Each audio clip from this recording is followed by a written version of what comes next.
o programa Cinecultura vai te levar para um passeio no bosque, exatamente, aqui na Companhia do Elevador, aqui em São Paulo. Recebo Gustavo Merig e Beto Bellini. Bem-vindos. Prazer. Bem-vindos ao Cinecultura para falar desse espetáculo Passeio no Bosque que acontece nesse bosque. Beto, quero começar com você porque essa peça ela tem uma história mais longa para você de 20 anos. Aí vamos falar em 20 anos? Vamos. E daqui 20 anos o Gustavo vai estar fazendo isso. Ai, que lindo! Olha, isso é uma premonição, hein? Vai ser um tema ainda palpável e pertinente, infelizmente, talvez. Infelizmente, exatamente. Se continuar assim, mas vai lá, Beto. Vamos lá, As Beto. frivolidades. Frivolidade. Eu conheci o Emílio na época da oficina de atores da Globo, em 1996, que eu fiz a oficina de atores da Globo, e aí ele era o porteiro da oficina, estava entrando no núcleo, quer dizer, já estava trabalhando muito com o Luiz Fernando Carvalho. E nós ficamos muito amigos. E aí a gente queria fazer um trabalho juntos. Aí ele falou, Beto, vamos... Eu falei, Emílio, vou puxar, eu queria você em cena comigo, não dirigindo. Eu sabia que ele era ator, tinha feito trabalhos de atores lindos, eu nunca tinha visto ele no palco. Aí ele falou assim, vamos procurar. Aí a gente ia nas estreias, ele foi numa estreia e encontrou Bárbara Leodora. Falou, Bárbara, tem um amigo meu, um jovem, que está querendo fazer uma peça comigo como ator. Você tem alguma coisa? Bárbara Leodora. Maravilhosa. Ela pegou nas minhas bochechas, assim, eu nunca vou esquecer, minhas bochechas são apertadas por ela. Você tá bom. E, enfim. Aí ele falou assim, vamos, aí eu conhecia todo mundo, o Emílio, né? Conhecia todo mundo. Aí ele foi. E aí ele encontrou a Bárbara. E aí a Bárbara falou assim, olha, Emílio, tem esse texto aqui. Esse texto eu não sei, é de antes da derrocada da União Soviética. Né? E a gente estava já isso a gente já estava em 99, finalzinho do milênio. Aí o Emílio falou assim, vamos. Ele falou assim, deixa eu dar uma lida, porque ela falou assim, eu acho que transcende muito a questão da Guerra Fria. Dá uma olhada. Aí sentamos, eu e ele, fizemos a primeira leitura num ritual, eu, ele, Érica, minha mulher. Aí fizemos a leitura quando terminou a última palavra, quando ele pintou o último ponto, ele olhou para ele e falou assim, Emílio, vamos fazer, pelo amor de Deus. Aí ele, vamos fazer. Aí ele, eu quero fazer. Aí fizemos. Tomou aquela coisa. Nossa, toda o texto vai e pronto. A gente fez um trabalho lindo. As pessoas me perguntam a diferença dessa montagem para outra. Eu diria que é totalmente distinta, totalmente diferente. Eu diria que o Emílio trabalhou no limiar da formalidade, tendo como pano de fundo essa diferença entre os dois diplomatas. Quando se revelava essa amizade na última cena, ficava lindo, ficava brilhante, ficava bem bonito. Agora, o Lazzarato, ele mergulhou fundo na questão humana da amizade. Pelo contrário, ele deixou em segundo plano a formalidade. Bastante visceral, né? Visceral. Deliciosa. Né? Eu diria que o Emílio pintou um Monet e o Lazzarato pintou um Picasso. Olha, Lazzarato! Olha essa, de um confete que nem esse não tem. Ele foi de uma sensibilidade, os elementos simbólicos. O Emílio trabalhou no realismo, ficou lindo, tinha um cenário mais exuberante, tudo num teatrão, porque a Érica ainda falou, ela falou sobre horizontal e vertical, né? Horizontal e vertical. Então ela viu que o Emílio trabalhou de forma horizontal e ele trabalhou de forma vertical. Eu diria que ele trabalhou de forma de terceira dimensão, porque esse espaço, a gente usa o espaço inteiro, ele conhece muito bem esse espaço e tivemos o privilégio de trabalhar com ele como assistente dele, que é a Thaís Rossi, que conhecia o espaço lindamente, conhecia muito bem. Então, isso contribui muito. Incrível isso, muito. Gustavo, conta um pouquinho sobre a peça, o que nós vamos encontrar. Já falou como foi o encontro, agora você vai nos... Tá. Sem spoiler. Sem spoiler, vou tentar. São dois diplomatas, negociadores sobre armamento nuclear durante a Guerra Fria. Um representante dos Estados Unidos e outro representante da União Soviética. Duas ideologias totalmente diferentes, distintas. Um comunismo e um capitalismo. E esses representantes dessas potências se encontram nesse bosque neutro, certo? Digamos neutro, fora da sala de negociações, para conseguir conversar sobre pontos desses projetos em particular. Essa é a ideia que o americano tem quando vai para esse bosque. Eu vou lá nesse bosque, conversar com esse russo. Formalmente,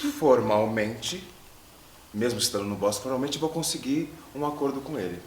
Talvez seja essa a estratégia. Só que quando ele chega no bosque, ele descobre que esse russo quer apenas passar um tempo agradável ali nesse bosque. Um jogo. Um jogo. Ele fica desviando a natureza, com cores de gravata, com pequenas coisas ínfimas, detalhes ínfimos, desviando a atenção desse americano que quer, de todo custo, a todo custo, com força, com agilidade, desenvolver esse tratado que para ele é a salvação do planeta. Ele quer um resultado. E o russo não quer um resultado.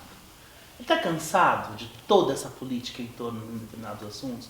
Fala do seu personagem, Alfredo. Ele tem uma coisa bonita que é essa coisa com a natureza, que eu tenho muito. Eu estou há 3 anos morando no interior e indo e vindo de São Paulo. São Pedro, depois de Piracicaba. E eu fiz um resgate, porque meus pais são vivos ainda, então eu fui para lá, está todo mundo no meio do mato. Então tenho uma identidade muito grande com esse momento com o russo. Porque eu tomo café da manhã todo dia com a minha mãe, fritando ovinho para mim e tal. Oh, e eu não mimado! Mimado, já senti que é mimado. A Érica é mimado, né? Depois a Érica me responde. E a minha mãe, assim, tê-los ainda, eu percebi que... Eu tenho 56 anos, o meu pai está com 80 e pouco, minha mãe, quanto tempo mais eu vou tê-los, né? Você quer saber, a gente passa a vida colocando sempre a profissão em primeiro lugar. Então eu saí, falei assim, eu quero ficar perto da minha família. E fiquei. Aí o projeto veio, desenvolveu, veio para cá, eu vou e volto, não adoro voltar, eu recarrego minhas energias lá no interior e volto. E o russo quer isso, o russo quer mais amizade, quer desenvolver relações, quer se relacionar com a natureza, ele gosta de observar. A princípio parece um jogo, parece uma manipulação, mas depois a gente descobre que, não vamos falar, né? Mas enfim, tem uma relação com a natureza muito forte e isso existe, e a amizade. Você acha que esse desapego falta na humanidade hoje? Porque é um desapego de alguma forma. Essa questão do crescimento das coisas hoje é tudo muito rápido.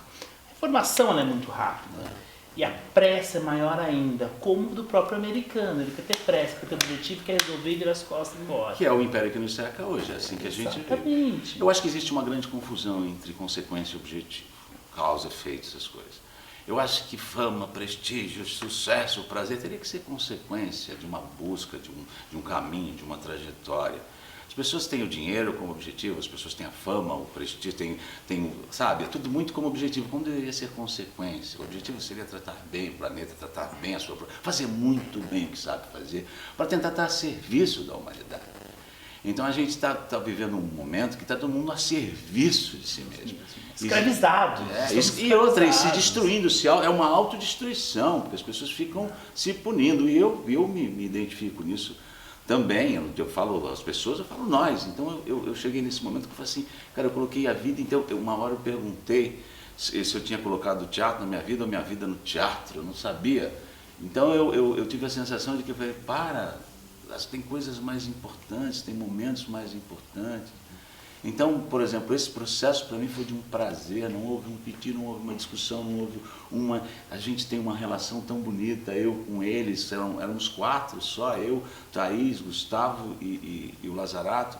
E o Lazarato é um gentleman, ele acha a coisa certa, ele fala, ele tem uma clareza, ele é um precoce, né? Ele é um precoce e eu digo que eu sou um retardado, porque as coisas para mim acontecem sempre muito depois. Então a gente é duas faces de uma mesma moeda e a gente pensa muito igual. Ele gostou muito do texto, ele entendeu o texto, e quando ele fazia os apontamentos do que ele gostava no texto, eu falei, cara, eu estou falando a mesma língua, cara, né? E Gustavo, na montagem do seu personagem, pelo fato dele já ter feito esse personagem há anos atrás, há 20 anos, você buscou alguma fonte nele ou não? Você iniciou do zero?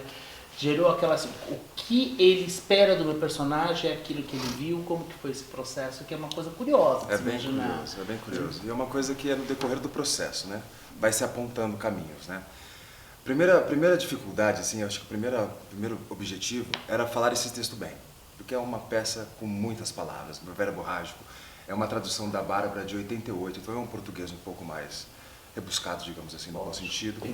Bem colocado, distante do meu vocabulário, entendeu? Então a primeira coisa foi colocar esse vocabulário e fazer parte de mim. Então acho que o primeiro passo do personagem era esse. Opa, já estou convencendo Lazarato que esse cara fala essas palavras mesmo? Não tá? Duro. É o primeiro passo. O segundo passo foi elementos do texto que dá, a rigidez desse americano que ele fala, o pedantismo desse americano, a ansiedade desse americano. Então o próprio texto, através do Botivnik, desse russo, que vai apontando características do americano, eu fui construindo esse personagem fisicamente, a rigidez, o foco, a objetividade, a dinâmica do texto, entendeu? Foi aparecendo aí no decorrer do processo. Ainda, durante a temporada, a gente vai descobrindo outras coisas, né? Isso que é o gostoso, isso, né? É maravilhoso. Maravilhoso, isso é maravilhoso. Né? É muito tênue essa linha do tônus do personagem. Tem dias que a gente acerta, tem dias que a gente amolece mais.